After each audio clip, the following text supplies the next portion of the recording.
Hello everyone, welcome to Chessbox. Today I will show you a game between Mikhail Tal and Robert Byrne. This is a game from the 1976 and this is basically the part 1 of best games of Mikhail Tal. In this game, Tal had the white pieces and let's check out this game. So Tal with the white pieces opened with e4 and we have c5 by Byrne. So Byrne goes for the Sicilian defense. Now we have knight to f3 by Tal and now d6. Now we have d4. This is a standard theory of Sicilian defense. C captures on d4, queen captures on d4, and this is called the checkover variation. Now we have knight to c6. Now attacking the queen, and you have to play this bishop to b5 move to pin this knight. Now you can see this knight is pinned. Now we have bishop to d7 by Byrne, and now bishop captures on c6. Bishop captures and now knight to c3. Now we have knight to f6 and now bishop to g5. Now we have e6 and now castles by white. So Tal just castles queen side. Now we have bishop to e7 and now rook h to e1. Now we have castles by black and now queen to d2. Now we have queen to f5 and now knight to d4. Now we have rook a to c8 and now king to b1. Now we have king to h8 and now f4.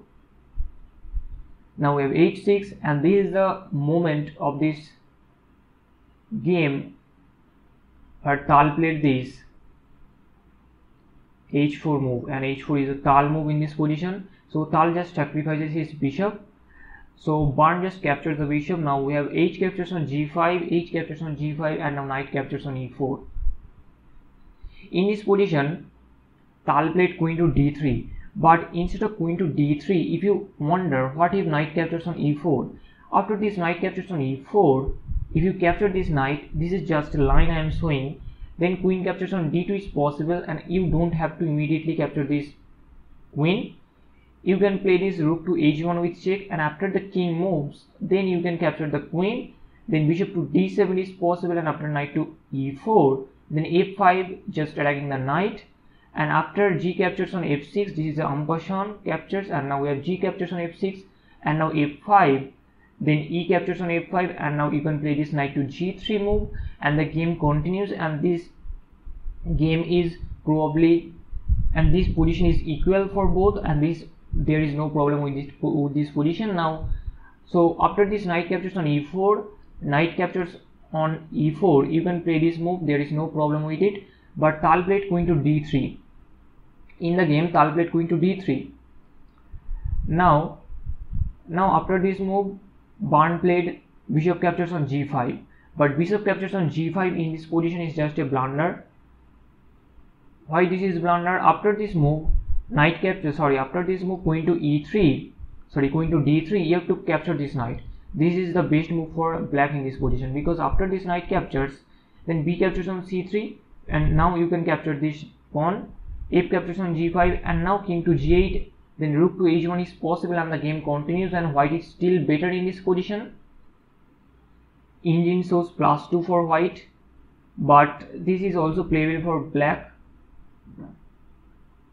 So after this move, queen to d3, Byrne played bishop captures on g5, but bishop captures on g5, immediate this captures is not a good move, and this is actually a blunder, because after this move, white is completely winning in this position. So Tal just captures a knight. Now where bishop captures, rook captures, and now bishop to h6, and Tal played g4, and you can see g5 is a threat. This will, then black will lose this bishop. So he played f5. The point is, after the rook captures, then bishop can capture this pawn.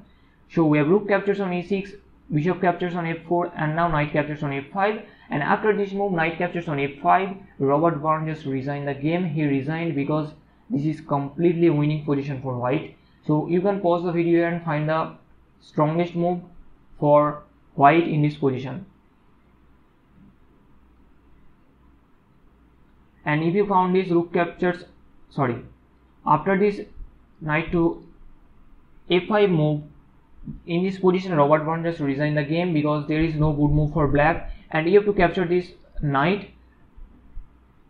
After this rook captures on f5, then white will easily capture the rook, and after you move the king to g8, then queen to b3, which is possible, and white is threatening to play e5 with a discovered check from the queen, and this will pick up the queen.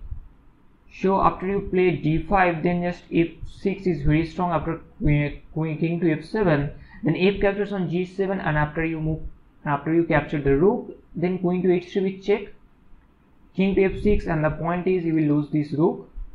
Now white can capture the rook, and after king captures on g7, then queen to g4 with check is also possible, and after you move the king, then queen captures on f4 with check. Now king to e6, rook to h1, queen to d8, rook to h6 with check, king to d7, and there is a check, and after the king moves, then you can capture this queen, and after the king captures, and this is white is up a queen, and this is completely winning for white. So that is why after this knight captures on f5 move by Tal, Robert Burns resigned the game. He resigned because there is no good move. I have already shown you that, and again I will show you the critical position of the game. In this position you have to capture the knight. This is the best move for black, because after this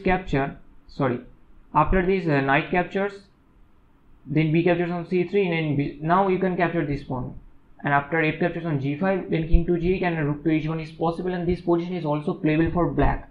But in the game after this queen to d3 move, Robert Burns immediately captured this pawn, but this is just a blunder, so that is why he loses the game. So that was the game. I hope you enjoyed that one. That was a quite short game, just 22 moves.